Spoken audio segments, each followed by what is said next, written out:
Hello, and welcome to the first episode of Underrail. I just wanted to make kind of like a Let's Play series or a tips and tricks series, whatever you want to call it, because I really like this game, and there's not that many playthroughs of it online. So I just figured I'd make one, because why not? Most playthroughs online are either people who've played the game before and are skipping through the dialogue, or they're people who are playing the game blind and are walking around confused but reading all the dialogue. I want to do both. I want to read all the dialogue, and hopefully I won't be super confused and dying all the time. Hopefully it'll be more of like a walkthrough than like a blind playthrough. So yeah, I have played this game before, and I've beaten it before. I've actually beaten it many times. Or not many times, but multiple times, I should say. I've played the game many times. I have many characters, but the last part of the game is not the most fun part of the game, and like many other people, I reset often when I get there. But that's besides the point. We're gonna go through all the entire game with this playthrough, and so yeah, I guess I should just get started. So I really like this game. I really like the way this game does difficulty. I really like the story in this game. I love that there's 2 experience systems in the game. I think that's really cool. If you are playing this game, so if you want to play this game, I highly recommend that you play it blind. So yeah. I can give you some tips and stuff if you want to play alongside me, but I would recommend playing the game by yourself blind just to see what's up. If you are going to play the game blind, I highly recommend you try easy or normal, and you play on oddity. Oddity is actually pretty fun in this game, or at least I find it fun. A lot of people don't find it fun. Oddity is very interesting. It's like fun your first time usually, and then after that you kind of just want to play classic. So easy. I seriously think that if the game just defaulted you to easy and called this normal, and then called these just like progressively harder, less people would be turned away by this game, because honestly, this game can be pretty brutal at times. But I think normal's a perfectly okay place to start. I think a good strategy is you start on normal. If you can't get through, if you're like really struggling, play easy. Like start over your character and just play easy. The unfortunate part is you have to start over. There's no like way to swap this mid-game. That's kind of how this game is. But so I'm going to be playing on hard. So if you're playing on normal, you can follow what I'm doing, and it'll hopefully be easier for you. This game does a very good job of actually making difficulty different, as opposed to just being like, there's a lot of games out there that just inflate the HP pool and say, oh, they do more damage, and then that's kind of it. Like especially games that have like New Game Plus, like all they do is just increase the numbers. This game does a very good job of not doing that. This game does a very good job of being like, oh, you know, items sell for less, enemies there's increased numbers of enemies, they have different attack patterns, you get different enemies encountered, you have rarer enemies, you have different named enemies that show up in specific fights and combats. There's all sorts of kinds of things. And especially on dominating, which is the like crazy insane mode of this game. It's pretty fun. I enjoy dominating. I've played it a couple times. It's really brutal. It's really like you have to be in the mindset of, I'm gonna be soft resetting a lot. Like you're gonna be save scumming a lot. But I enjoy dominating. I think it's fun. Once you get used to the game, it's very fun. I'm playing on hard because I think I don't want to struggle with this playthrough. I want to be able to semi-easily go through everything and just kind of show you what's up, but still show you that things are possible even when I'm like, I don't know. I just want to show that it's like it's possible to play this game and know what you're doing. No, obviously I could play dominating and do that, but I'm not that amazing. I think hard will be fine. So oddity versus classic is a debate that has never ended in the Underrail community. I personally think, in my humble opinion, you should play oddity once for your first playthrough, and a lot of people would just forever after that play classic and never ever touch oddity again. But I like oddity. Oddity is basically lore equals XP. So you go around the map and you find random, like, you just dumpster dive and you find like random pieces of trash that say lore on them, and you get XP from it. And your XP bar, it takes like, at the low levels, it's like it takes like 3 XP to level, or it takes like 10 XP to level. In classic, it takes you like 500 XP to level. It takes you like 1,000 XP to level, but your quests give you 100 XP. Whereas in oddity, each piece of trash is 1 XP. So they're not the same, but they're kind of the same. They're basically the same thing. And you can find oddities in classic mode, but they don't give you like as much XP as they do. They're like a little tiny smidge of your XP bar, whereas in oddity it's a big chunk of your XP bar until you get to high levels where you need like 30 oddities.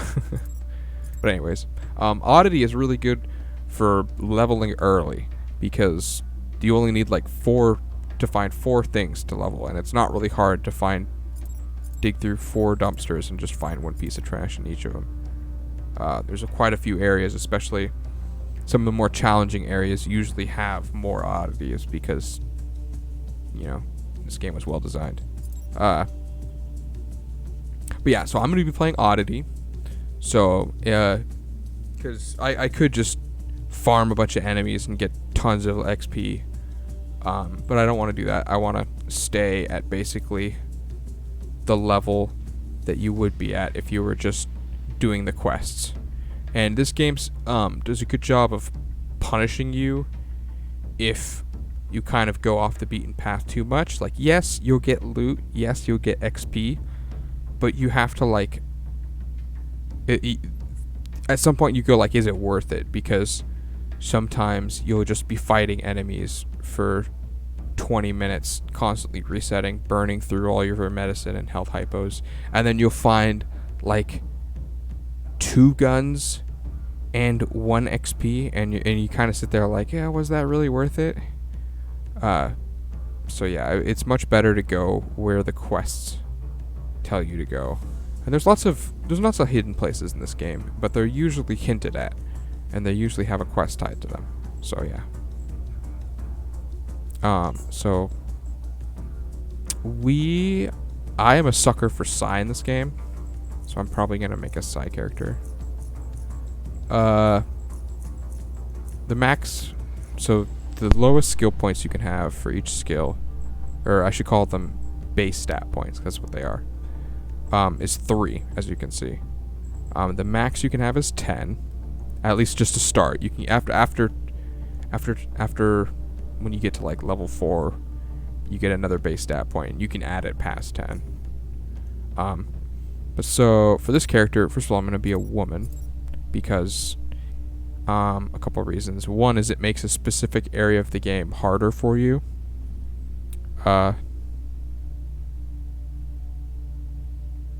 If you are a woman. It also, it is going to make another, I just realized it is going to make another area of the game, because I'm planning on not taking stealth too. We could take stealth, but I just want to show how the game plays without stealth. There's a lot of playthroughs on YouTube of people picking stealth, because stealth is just really powerful. I'm not going to play stealth with this character. I don't think I want to, at least.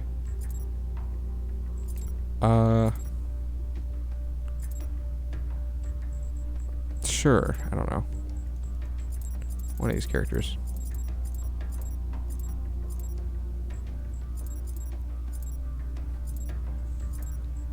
yeah. I I think, what am I gonna do for a character? I kind of want to use shotguns since I haven't used shotguns yet. I haven't made a gun character in a while, so I want to make a gun character. Oh, this is gonna. I always name my characters after famous people in mathematics and science. So this is Sofia Kovalevskaya. Her name is very hard to pronounce because it is Russian, and I do not speak Russian. But yeah, but we'll just call her Sofia. I'm not gonna take any dex because I think I need some strength for shotguns. I almost always take 6 agility, and I'll show you why in just a sec.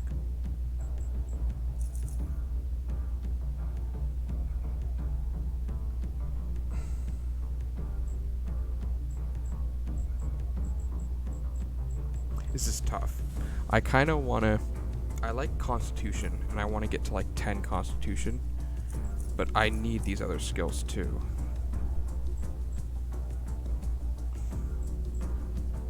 We're gonna have low intelligence for the moment.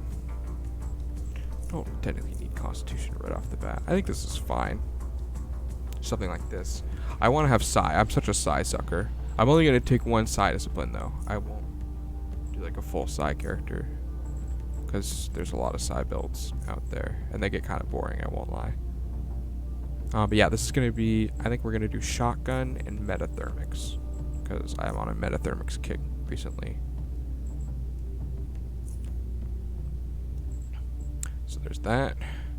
When you play this game, I should probably talk about base stat points before I get into skills. So 5 points, or 4 points is like, means that it doesn't influence your skill. So if I go like melee affects strength. So if you notice, I put 15 points in and there's nothing here. That's because it is 15. It's 15. So over here I have 17. That's because I have more perception. So my perception is increasing my gun skill by a multiplier. So I have 15, now it's 17, right?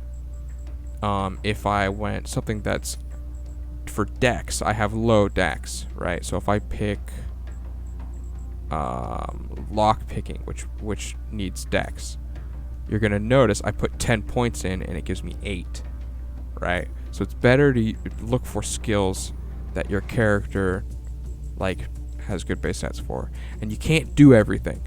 That's important in this game. You can't do everything. A lot of people assume that they have to be good at everything, or that, like especially in Subterfuge, a lot of people assume that all these skills are necessary. They're not.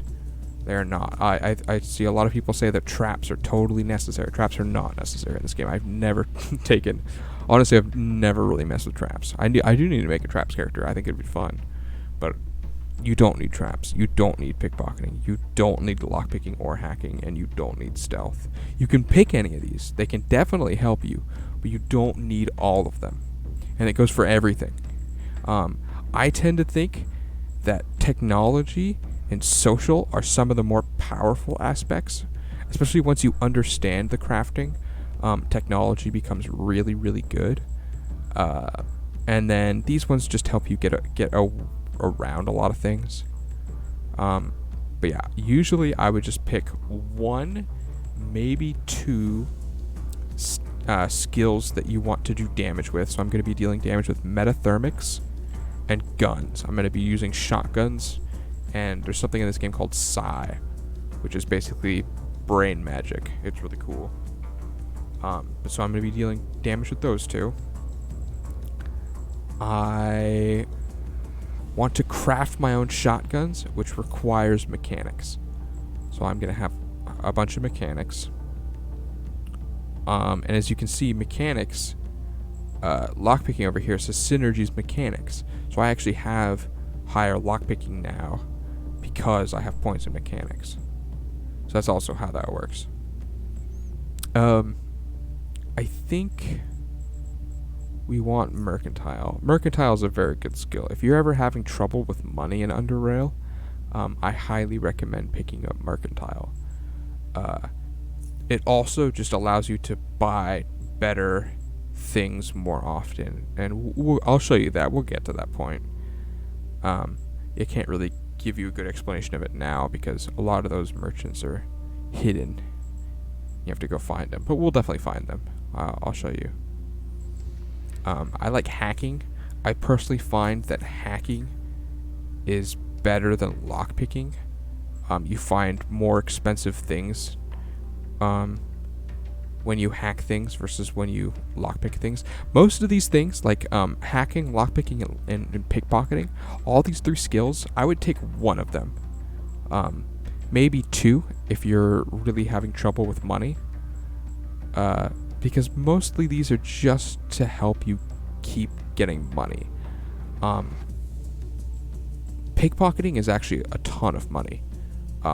If you have a dexterous character, I highly recommend pickpocketing. And if you're playing oddity mode, that's not on this page. If you're playing oddity mode, I highly recommend pickpocketing because there's a lot of oddities that you can get off characters that you wouldn't be able to get if you didn't have pickpocketing. You basically have to kill them, and that's not always a good solution. We'll put it that way. But so, yeah, I like hacking. One of the reasons is because it synergizes with electronics, and I also like electronics. Electronics will help us craft better stuff for Psi and other things. I think we'll take 10 points into biology and 5 into tailoring. Actually, maybe we don't need 10 electronics. We'll do that. I don't know what do we need electronics for anything early in the game? I don't think so. I'm just gonna, just in case I need it for something. Okay. And so the reason I like 6 agility, I could lower this agility and put it somewhere else to help me. Because like this is kind of an unoptimal build. I wouldn't really recommend this kind of a build. If you're playing this game for the first time, what I would recommend you pick agility or constitution, and you bolster one of those stats. So a lot of the time, my first character, I bolstered I don't think I bolstered agility, but I had decently high agility. A lot of people, generally, like if you play stealth, will take lots of points of agility. And that's kind of like your defensive stat. You're going to be running away and dodging things with agility. Versus constitution, you're more, you recover more and you take less damage, and poison doesn't affect you as much. So it's like, these are your defensive stats, really. This is your crafting stat down here. So this doesn't really do anything other than affect crafting. But that's honestly big enough in itself that it's important to put a couple points into this. So I'm going to be taking 6 intelligence. I'm probably not going to go higher than that the rest of the game. But that'll be good. That's 2 above I said 4 was the is like the it doesn't affect anything zone. So 2 above is fine. Right now we're going to do 2 of each of those. These are our main offensive skills because perception is for guns and will is for magic, Psi.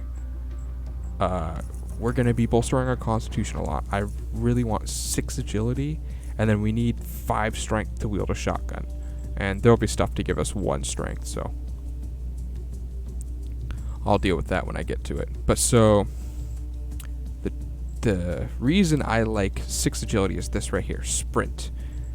You get to pick all of these things. Some of them are passive, like for example, like armor slopping, right? It reduces armor penalty, or let's pick something that makes more sense. Quick pockets provides you with an extra utility slot and reduces the action point cost of equipping items during combat by 50%. So that's totally a passive. That's something that you don't have to deal with at all. Here's another passive, right? Can safely negate caltrops and puddles of acid. Versus this is a skill, right? Aim shot. You can perform an aimed shot with a single target ranged weapon that can guaranteed critical hit. right? And it has 3-turn cooldown. So this is like an actual skill that you can use in combat. Sprint is an actual skill that you can use in combat. You activate the sprint ability, which grants you 30 additional movement points for 2 turns, only effective while not in stealth.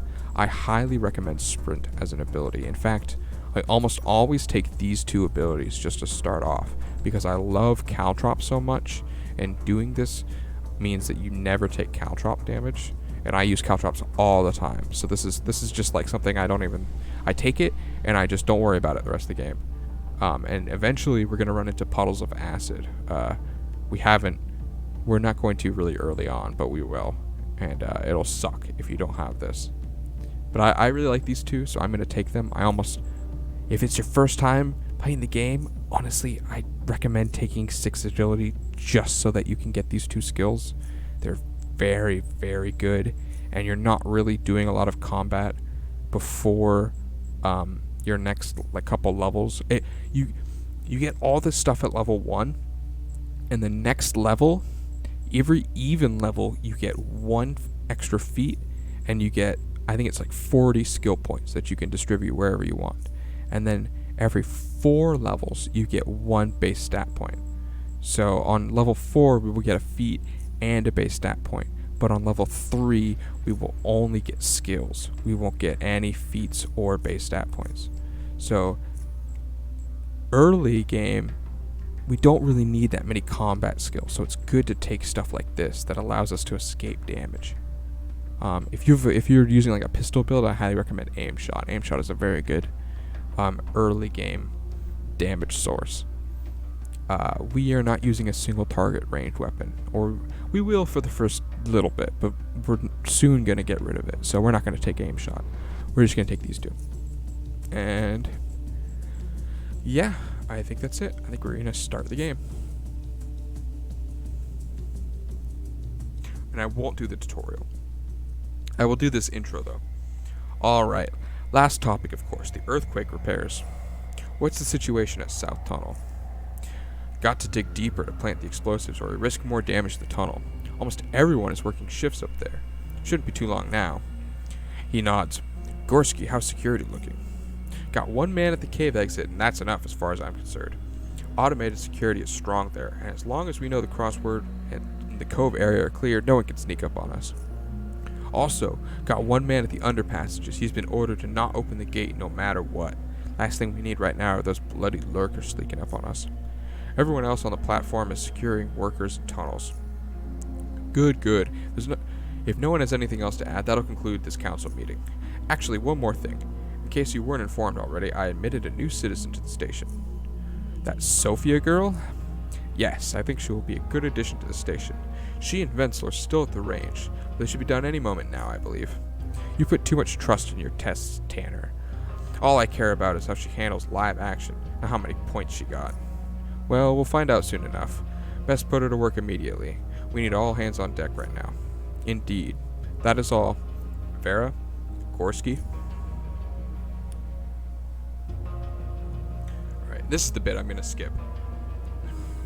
Wenzel. An unexpected yawn interrupts Wenzel. He instinctively raises his left hand to cover his mouth, forgetting that he's wearing a respirator. A tiny smile creeps up on your face due to this very fact, yet you understand that after so many hours of testing, these kinds of lapses just tend to sneak up on people. He soon continues, Excuse me. All in all, Sophia, as far as I'm concerned, we're done here. I've got a few other things to do, but unless you'd like to have another go at the testing range, you have no reason to stay here any longer. I'm feeling pretty tired, and hardly a secret you are too. Besides, I can't wait to get out and check out my new room. Skip the tutorial. I have no doubt you'll like it, and I have yet to see any newcomers complain, he laughs. Nothing more to say than congratulations again, Sophia, and welcome Southgate Station. Go home and get some rest. See you around, Wenzel.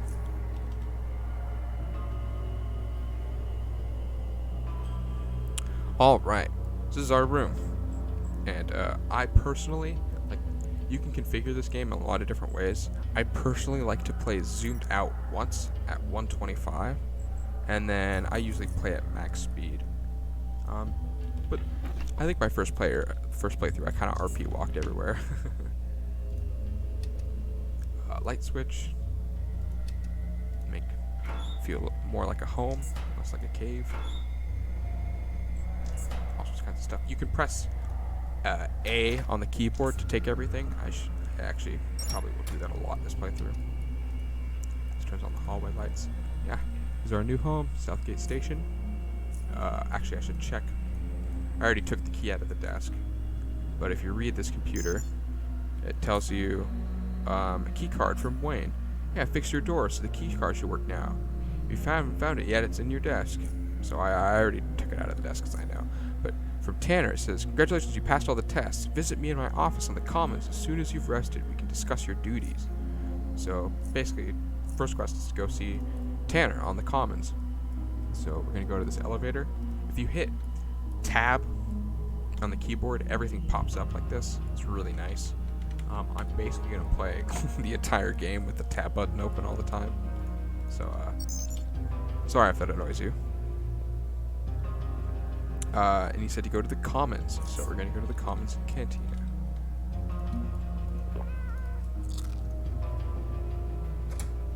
Here he is. A man behind the desk is Hadrian Tanner, the counselor who admitted you to Southgate Station. Even during your first encounter with him, he struck you as an unusual-looking individual, setting aside his impressive stature. One finds it difficult not to notice how his thick, bushy hair and beard envelop most of his head. That, in addition to his opaque glasses covering his eyes, which you've never noticed him without, means that you can see very little of his face and expression. His somewhat dirty scavenger outfit, which he wore earlier as well, clashes with the cleanly, finely furnished office, suggesting that Tanner, I guess, probably does most of his work in the field. As soon as he finished typing, he raises his head and reaches out to shake your hand. His big hand, tucked into dark brown gloves, makes yours seem like a child in comparison. You feel especially his large fingers to be twice as thick as yours. His voice feels distant and calming when he addresses you.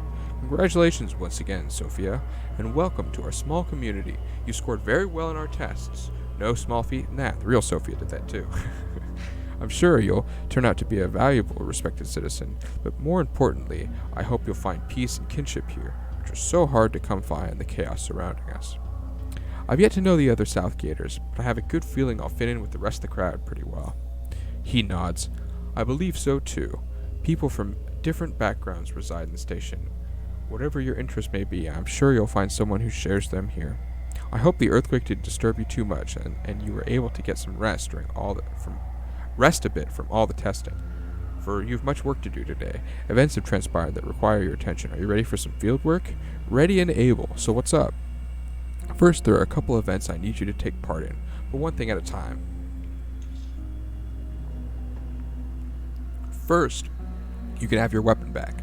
Lucas at the armory should have it, and while you're there, you might want to drop by the shooting range. Since you'll be doing some field work today, it might not be a bad idea to warm up in case things get ugly. Speak to Korski if he's there. He'll help you set up some practice lessons. However, that's entirely up to you. Now, field work. That could come in handy. Now, field work. Down in the tunnels below our station, just north of Crossroad Caves, lies a series of abandoned outposts. These outposts were built by another station a long while ago for the purpose of scouting and defense. In time, they fell to decay. I want you to retake them so that they might once again serve the same purpose. However, in order to do so, you'll need to activate a main power generator that's located inside of one of them. Harold from the engineering sector thinks he knows a way to get the generator operational, so he should be your first stop after we're done here. As far as I'm aware, there are a total of 5 outposts plus the one with the generator. I don't know if it's possible to activate all of them, but try to activate at least 3. You may also want to talk to Jonas at the Crossroad Watch Post. He's down in the tunnels just outside the station. You'll be passing through there anyways. He's one of our most experienced scavengers, and probably seen more South Underrail than any of us here.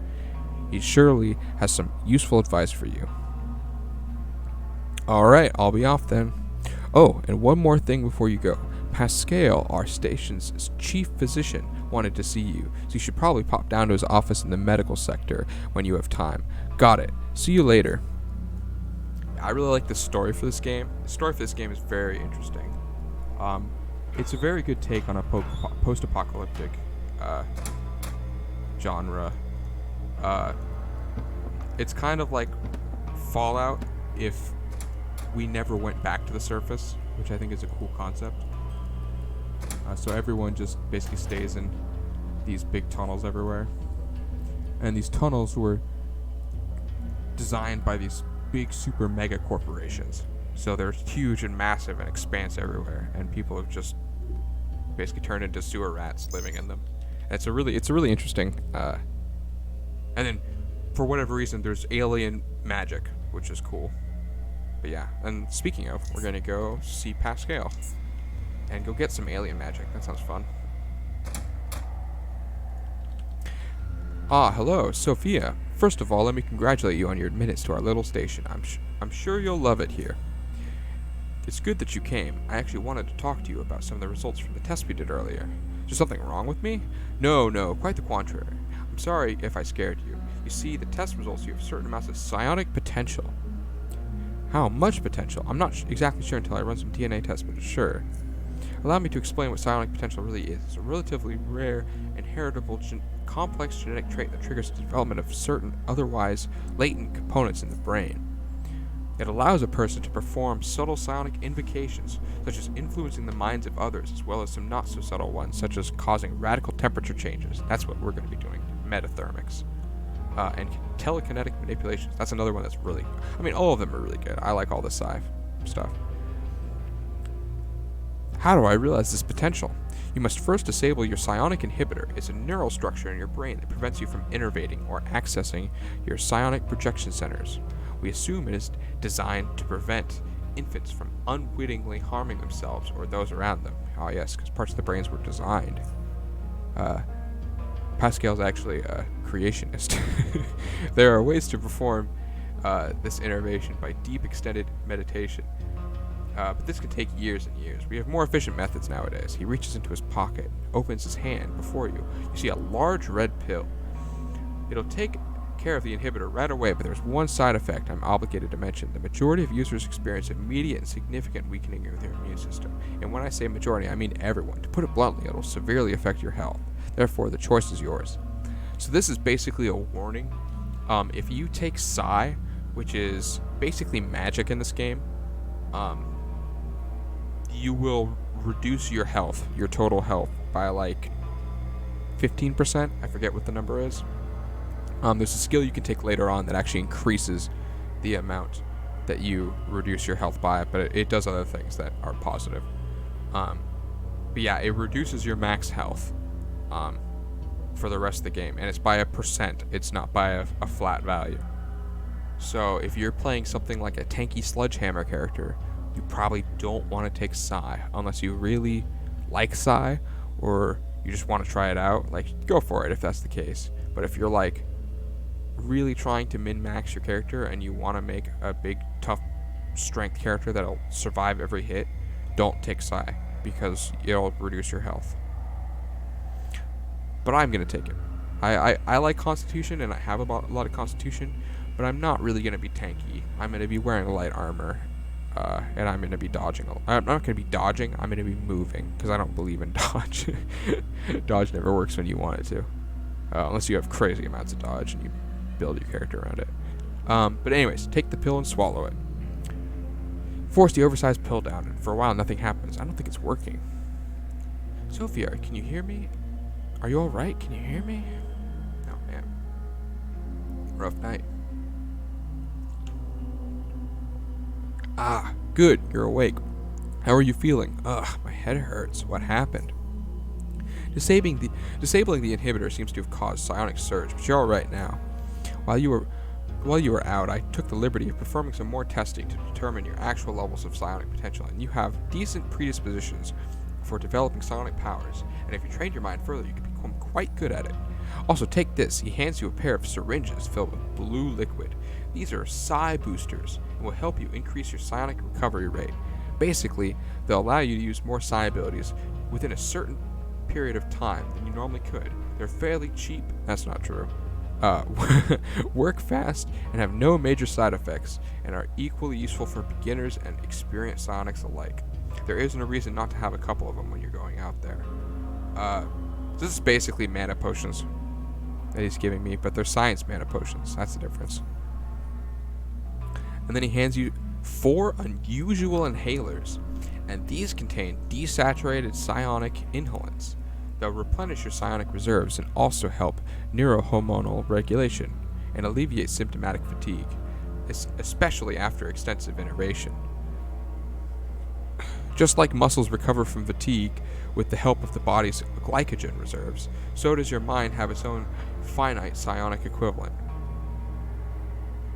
Only a pair of boosters? See, I have persuasion, so I can actually do this check. Funny fact, and I did this with the character, and I was like, what? I don't understand. But if you are wearing the Rat Hound leather armor that you got in your locker, if you immediately put it on, you can't pass this check even if you have max persuasion at this level, because you'll have -3 persuasion. What do you mean by only a pair? It's quite significant to get you started, or quite sufficient to get you started. I've got a lot of dangerous work ahead of me, Doc, and considering I've yet to become experienced psionic, I'd rather not find myself short on brain juice when I need it the most. Very well, I'll give you 2 more. He hands you 2 more side boosters. That's all you're getting for free. These things don't just grow out of the ground, you know. There's something else I wanted to talk to you about. Go ahead. Who are the psionic teachers in this station again? Quentin is well versed in metathermics, which is the area of psionic development that deals with instigating rapid temperature changes and chemical reactions.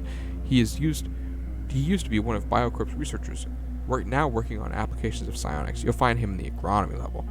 He's the one we're going to talk to. This is the side discipline we're going to do.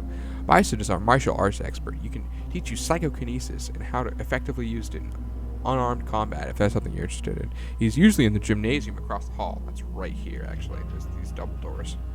But I think he's helping clearing the tunnels right now, so you'll find him at the station platform. Thought control discipline is considered many to be nefarious, and it's also the hardest to get really good at. But I'm not sure who here can teach it to you. I've heard rumors that Ezra, chief of engineering, is actually a powerful mind controller, but I don't know if that's true. Most people here, including me, know nothing about Ezra, so it might be just that some of them making his stuff up. And then there's temporal manipulation, which purportedly allows one to control time itself. I've never seen it in action. It's a discipline few practice. However, I've heard that a man that goes by the name of, Ethan Lanford. Yes, Ethan Lanford. I've heard he is a practitioner of the discipline. He's not from around here, but he does visit SGS from time to time. In fact, I saw him at the bar just moments ago. So yeah, you can talk to all these people. I'm sure Arlene knows more if you ask him about him. Ask her if you're interested. That's all I know as far as I'm concerned. I have to go. Alright. Yeah, for whatever reason, if you don't ask him who the side teachers are, none of them will teach you skills. You can't just ask them of your own accord. Be like, hey, yeah, if you happen to teach psi, you have to be told. I guess that makes sense.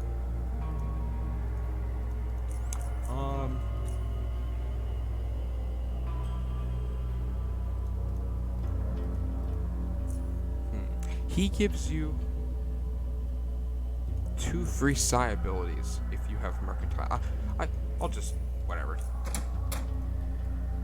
We have mercantile, but we don't have that much mercantile. Oh, I totally skipped over all of his stuff. I'm so sorry. I'm told you can teach psionics. Yes, that is correct. You're interested in learning, perhaps? Yes, will you teach me? I heard you scored highly in Tanner's test, so yes, I will teach you what I can. You perform one little task for me. Which task is that? You see, I was conducting some experiments on rat hounds a while back. I was close to breakthrough as well. A little accident happened. Brett forced me to get rid of the creatures. Now I cannot finish these experiments. Not here anyway. What kind of experiment? What do you need me to do? How about that? I have prepared a final version of the concoction. I filled a set of crossbow bolts with it. I need you to go out there in the cave, shoot a rat hound with it, and once it's dead, collect the tissue sample from the wound. If you don't have a crossbow, you can borrow mine. It's in that locker over there in the corner. It's not like I get much use out of it. Not like I get much use out of it these days anyways. And if I do, you'll teach me for free. I'll teach you 1 psi ability for free. You have to pay for the rest. Make it 2. Not a chance. Yeah, I could have gotten 2. I'll take it. Excellent. Here are the bolts. Good hunting. Nod and leave. Alright. His crossbow's over here, so we'll take that. Alrighty. We have to go. Let's talk to Harold in engineering. That's the actual quest. This is the place we're supposed to go to first. Whoops. Howdy. Must be the new girl. Name's Harold. I'm in charge of the little workshop here. Nice to meet you, Harold. I'm Sophia. So, looking for something specific or just looking around? Tanner tells me we know a way to restore power to the outpost to the north. He nods. Right, I remember taking a look at the power generator there a while back. Couldn't do anything about it back then because I didn't have this. He rummages through a box that are on the table before producing something resembling an energy core. Here, it's a flux controller. If you insert it into the slot at the front of the power generator, it should get it running again.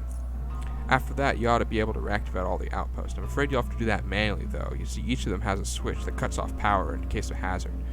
Got it, thanks. I'll give it a try. Alright. And Ezra's over here, so if you want thought control, he's right there. Now we can go to the shooting range and get our gun back. Short man rises from the desk, from behind his desk, with a grenade case in his hand. Heavy case meets the top of the desk with a thud, raising your eyebrows, which in turn makes the man's face turn into a smile. He removes his glove and shakes your hand with a strong, perhaps too strong grip before addressing you. Don't worry, Sophia. I ain't gonna blow us up. Nope. Anyway, Vincent told me you'd be staying with us for a while. Yeah, I like it here so far. Well, friend, make yourself at home. Can I have my weapon back? Of course. It was, 5mm pistol with some ammo, if I recall correctly, right? This one, he produces a pistol that is in such bad condition, people would pay to get rid of it. So that's not your gun, and you can actually tell him. It was a 5mm, but it wasn't that one. But I have persuasion, and I'm gonna play a shotgun character, but this shotgun sucks. The shotgun that he gives you is a horrible shotgun. And you can ask for a machete if you're a melee character. But I'm going to ask for a 44 because it's A, the most expensive, and B, I still have gun experience, so it's pretty good for me. Then whose? Oh, this has got to be Newton's gun. Heh, my bad. Here you go. He hands you your weapon. There. With that out of the way, can I interest you in a couple more things? Oh, interesting. He's not going to tell me about Harlan.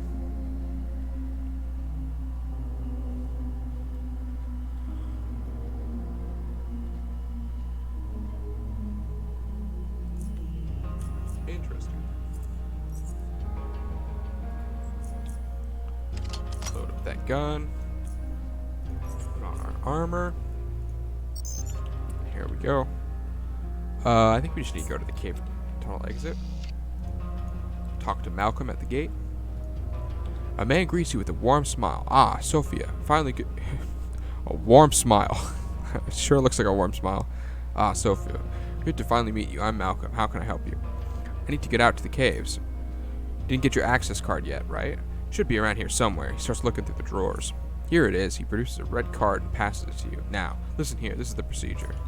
When you want to leave, you let me know and I'll open the inner gate. You step through the transition room. Then I close the inner gate and open the outer gate and let you go. Alright. Now, when you want to get back in, use the card I gave you on the console outside. Stand in front of the camera so I can confirm it's you, and I'll open the outer gate. Earlier, we used to have bioscanning every time someone passed, but since no one ever showed up positive, it became a nuisance. Understood. So are you going out, or what? Open the gate, please. I'm off to the caves. Oh, he nods. Oh, and a tip for you. If you find yourself surrounded by rat hounds, use flares to scare them away. They'll be back, though, so try not to stick around. Thanks, I'll keep that in mind. Yeah, that's actually a decent tip if you're getting, like, swarmed by rat hounds early in the game. Because a lot of people just, like, understandably, in a beginning level of an RPG, you just walk up to the first enemy and you just start punching it or hurting it. But rat hounds can honestly kill you very easily in this game. And a lot of people will be like, wow, I died to the very first enemy. They're a lot tougher than they look, but they die very quickly.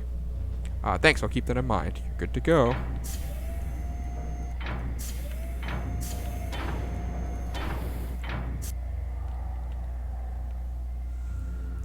Alright, and it's time to explore the caves, but I think I'll leave that for next episode. This one's gone on for quite a while, but it is the first episode. I want to get the character creation out of the way, and there's a ton of dialogue just in exposition for this game. And it's all text-based, so I gotta sit here and read it. But anyways, thanks for showing up. Hope to see you in the next episode. We're gonna explore these caves, do the first quest in Underrail, hopefully level up. That'll be nice. Yeah, take care. See you next time.